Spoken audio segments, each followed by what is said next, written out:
Greetings and blessings to each one that takes the time to watch this video. I hope that you're doing well today. I want to talk briefly about what is often referred to, especially in the Essene tradition and others, as the law of light, and how it is that there is a universal spiritual law that's actually within us, that is our ultimate goal to discover that through expanding our consciousness and finding that law that's written inside of us and accessing that, as opposed to the need for external rules and regulations. And in religion, of course, you see a lot of external rules and regulations, and it can be helpful for people who are not willing or able, or they're just not at a place to grow their own connectivity to the Spirit, expand their own consciousness. If they're on a lower level of consciousness, external rules and regulations are helpful. And that's why you see religion being successful to some degree for people to use it as behavior modification.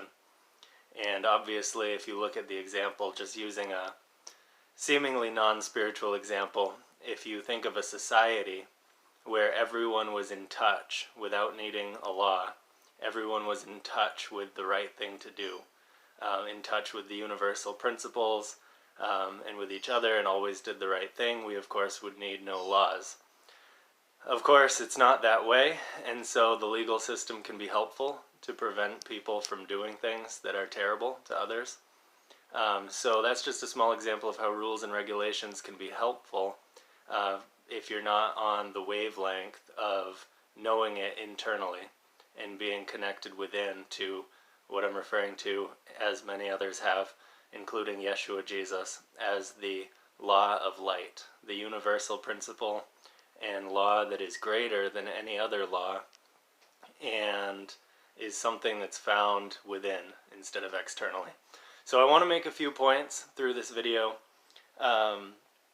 It's common in mainstream religion to debate over texts or search for everything externally.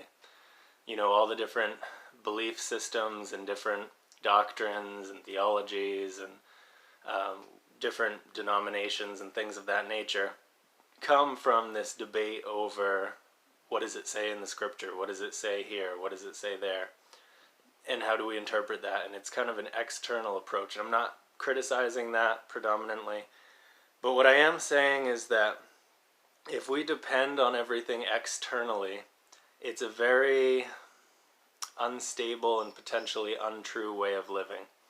And you see that manifested outside of mainstream religion when you get into some of the original teachings of Yeshua, the original Christian early texts that didn't make the canon, things we've covered on this channel, such as the Gospel of Peace, the Gospel of the Holy 12, the Gospel of Thomas, and some others, the Book of Enoch. When you get into some of these more spiritual teachings, there's a lot of debate because people are talking about, well, is that a valid text? Is that something I can rely on? Is that authentic? Is this text that's in the canon of the Bible authentic? Because we have to figure out which one to listen to and which one's authoritative, if you will. And there's a lot of disagreement on what we should practice or do based on which texts people deem to be the correct ones. And I want to show how a lot of that can really be transcended, and a lot of that in a certain way, not that it doesn't matter entirely, but in a certain way, it doesn't matter ultimately, because of this thing called the universal law of light, the truth that is, that we can know within ourselves without even being taught. And that's ultimately the goal. And you see oftentimes, I've noticed in I don't want to go on too much of a side note, but I've often observed how certain people who are non-religious are simply way better people, more Christ-like, and even practice the teachings of Jesus better than people who are within religion oftentimes. And that used to confuse me when I was early on in the religious traditions. But it makes sense, because there's a way of knowing or being conscious of a universal principle, or just something that God has literally written within us, without having to read it from a text or being told by someone else. Again, it's not to devalue in any way texts or scriptures, and in fact, any good teaching, any good scripture, be it a teaching of Yeshua or another early Christian or the prophets. I love the prophets from the canonical Bible. They reveal the will of God's heart instead of the religion that had been created. So the prophets, the teachings of Yeshua, some of the early writings, these are all very good, but what they do at their best is simply open your eyes to this law of light, to this spiritual principle of life, and to be connected to a greater way of seeing rather than the blindedness that happens through social conditioning, cultural conditioning, etc. This blindness happens, and so these scriptures and these texts, at their very best, they open our eyes to see something that is true. A teaching of Yeshua, for example, that opens our eyes to remove that blinder of conditioning. And all it does is it reveals that law which is actually writ in our heart based on the fact that we are made in the image of God and the kingdom of heaven is within us. So I hope that makes sense, and I want to proceed with a couple things. The law of light is really the highest authority, and it is a consciousness of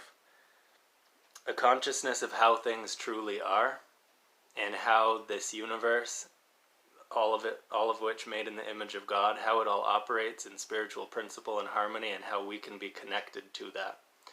And like I said, at the very best, the teachings of Yeshua and other masters and influential people all simply reveal this truth. As Yeshua said, get to know the truth, and the truth will set you free. And that's what it is. It's a revelation of this law of light. Now, the ultimate text, I want to make this point quickly, the ultimate text is not an external text, but the one that's within. And there's a scripture from the prophet Jeremiah, and see, what the prophets do is they always reveal the way in which the religious institution had gotten off track, and trying to bring us back to a revelation of this truth, this law of light, this true spiritual principle, this ultimate revelation of God's heart, if you will. And in Jeremiah 31:33, it says that his ultimate purpose is to write his law on our hearts, not on stones or on papers, but to write the law on our hearts. That law that's written on our hearts is what we're really after.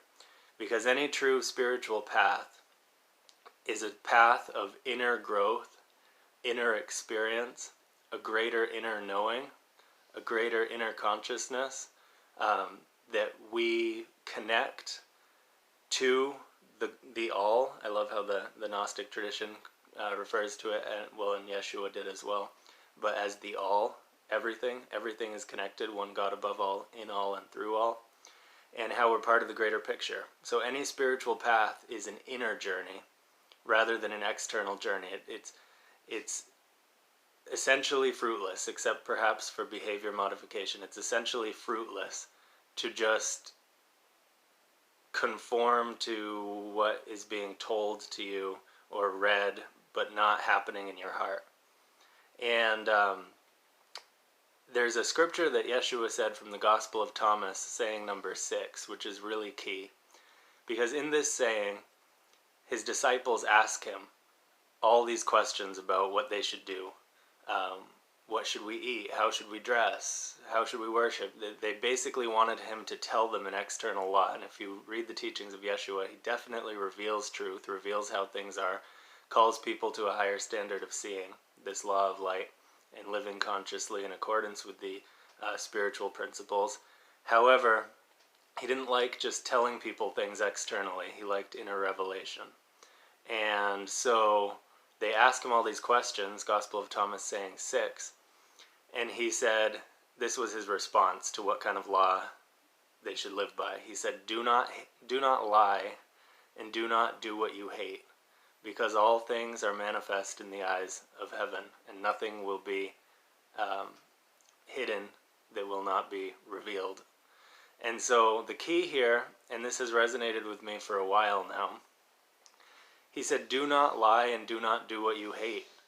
And this is essentially the law of light in a nutshell. If we are in touch with our inner person, and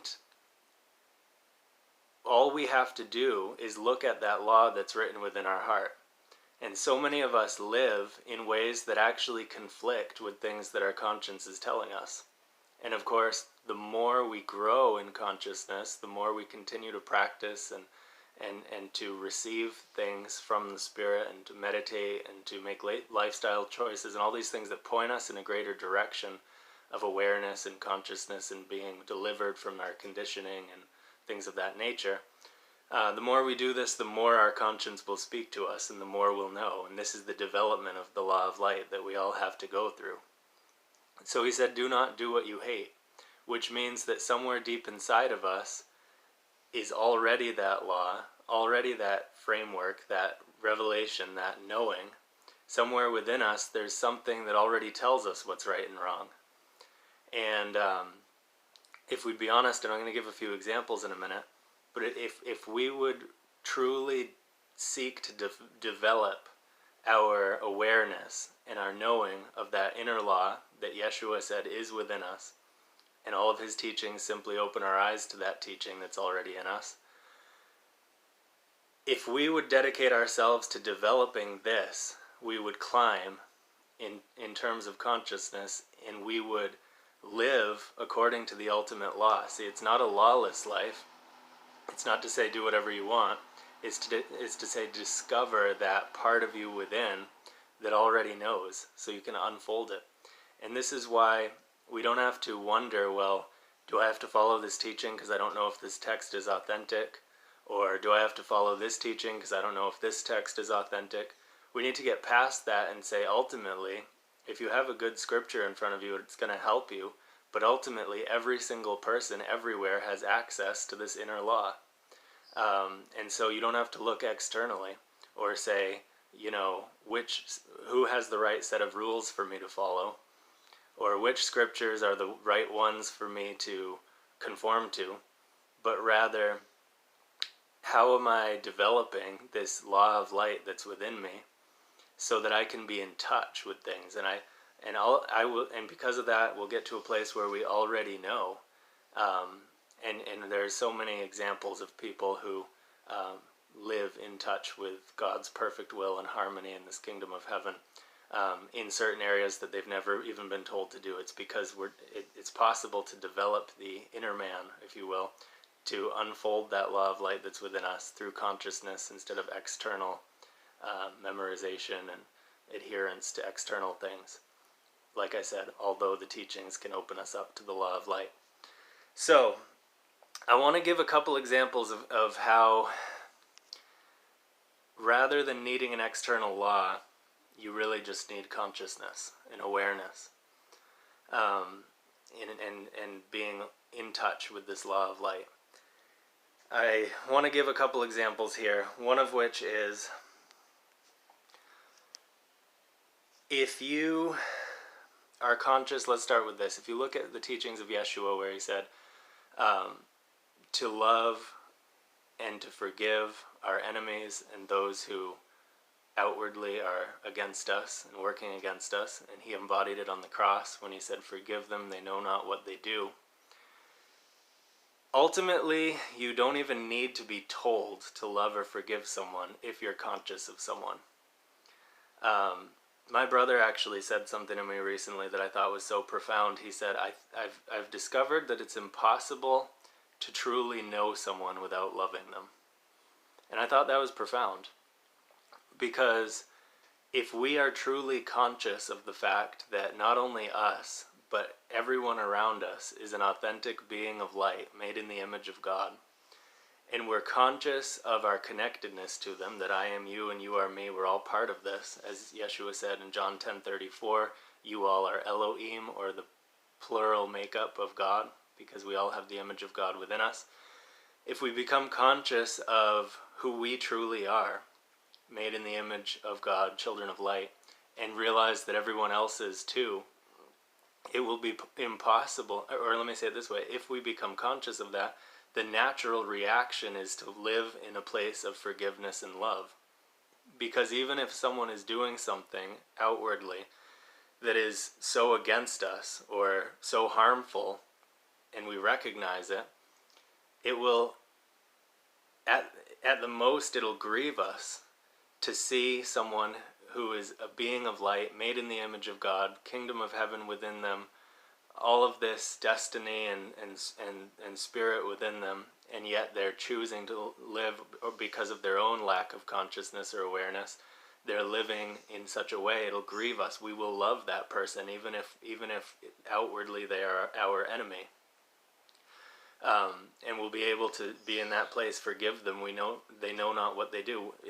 We are conscious that they're not conscious, and it grieves us. It causes love. It causes forgiveness. It causes us to still want the best for them. So ultimately, you don't need an external law saying, love that person, if you're simply conscious of who we are collectively and who the other supposed other person is, who I am, who they are. Consciousness is the ultimate law that will lead to love and forgiveness rather than an external law.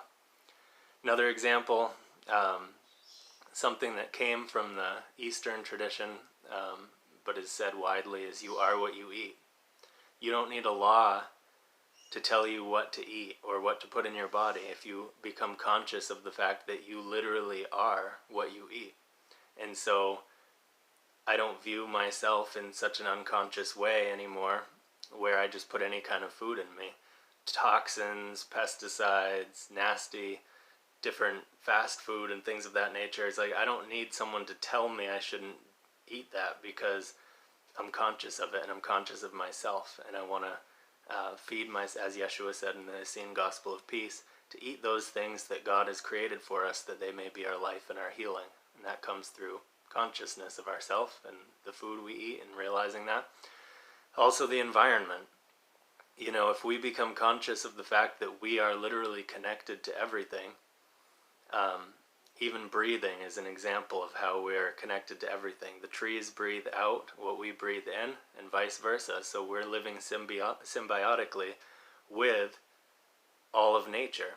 You know, and if you realize that half of your lungs are actually the forest outside your door, you're not going to just treat it as an object and pollute it and cut it down and things of that nature, because we're conscious of it and we realize our connectedness to all things, and we realize that by stewarding the environment, we're really stewarding ourselves, and that all of it's together and all of it's made in the image of God, and that all of it is sacred.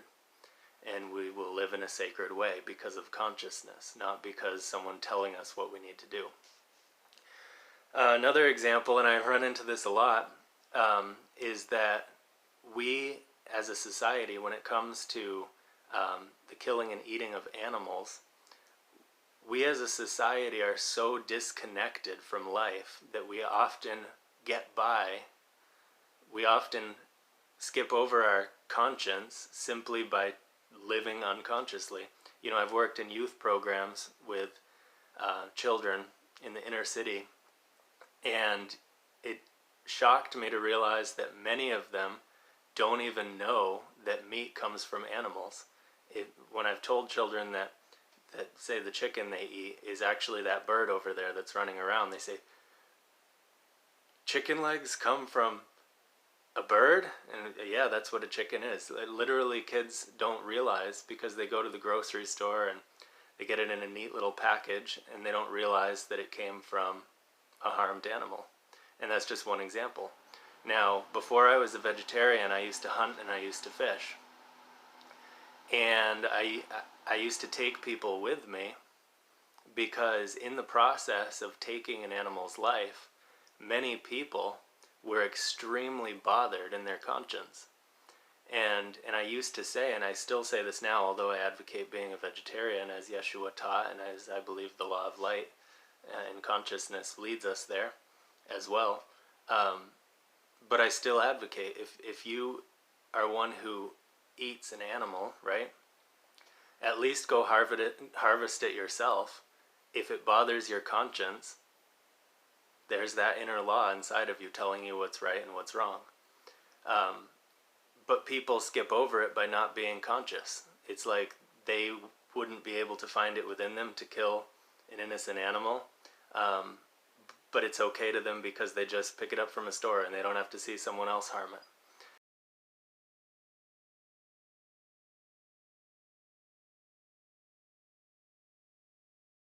And that's how people live disconnected from their own consciousness. And so no one needs an external law to say whether or not you should kill an innocent animal and eat it, because I know many people, farmers, people like that, that are bothered. They're sad when their animals go off to be slaughtered. Their conscience speaks out against it, but the culture is so strong that that's just what you do. They were born here to be eaten. Everyone eats meat. It's not a big deal. And so socially, their consciousness is worked on to shut it down and say, just get through it. Don't listen to your feelings. It is what it is. And then the conscience becomes seared. But these are all examples of how you don't need an external text. You don't need to say, well, are any of the texts that teach nonviolence towards all life, are any of those authentic? Because if they're not authentic, then I don't have to follow it. It's time to stop looking externally.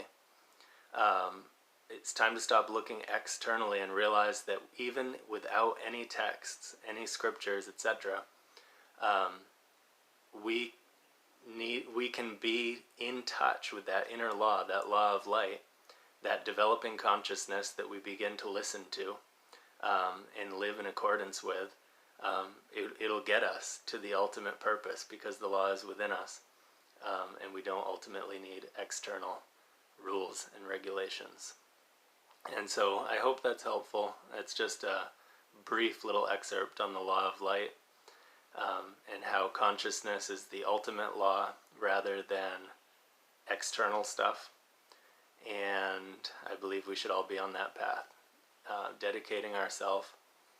And just as one final closing note, it's so helpful to read these texts. I'm not saying that it isn't, because if you read really good texts like the prophets from the Old Testament that correct the religious system and bring about really a revelation of this law of light and what God's heart really is, to care for those that are oppressed, to care for those who are impoverished, to welcome the foreigner, to not take life. Jeremiah 7 is all about how God never asked for sacrifices or consuming of flesh. And the prophets set the record straight. Those are helpful to read because they can open our eyes to this law of light that's also within us. But once again, it's an inner journey more so than an outer journey. The teachings of Yeshua are powerful. The early Christian texts, there's so many good things. So I'm not saying just don't involve yourself with good texts or scriptures, but I am saying that no matter who we are, no matter what religion we belong to, no matter what texts we view as authentic, we all have access to the same law of light that's within us, and that's the ultimate quest, to go within, to connect to the Spirit, to become more aware of and more in touch with this law that's already in us, so that we can just develop our awareness of that and then fulfill what Yeshua said, is that as you're developing your awareness of the law that's within you, just don't violate it. Don't do what you hate. Don't do things that go against your inner law as we develop it. And so those are some of my thoughts, and I hope that it's helpful. May we be encouraged on this journey of developing ourselves and yielding to the development of the Spirit as we move past our ego and move past our conditioning and simply live in the light all the more with our growing consciousness and translating that into our practice, so that we can bring this kingdom of heaven into our lives, the lives around us in the earth. Hope my reflections are helpful. Please don't be shy to comment, tell me what you think, add some additional insights. I always appreciate that. So much love, much light, and much peace. Until next time.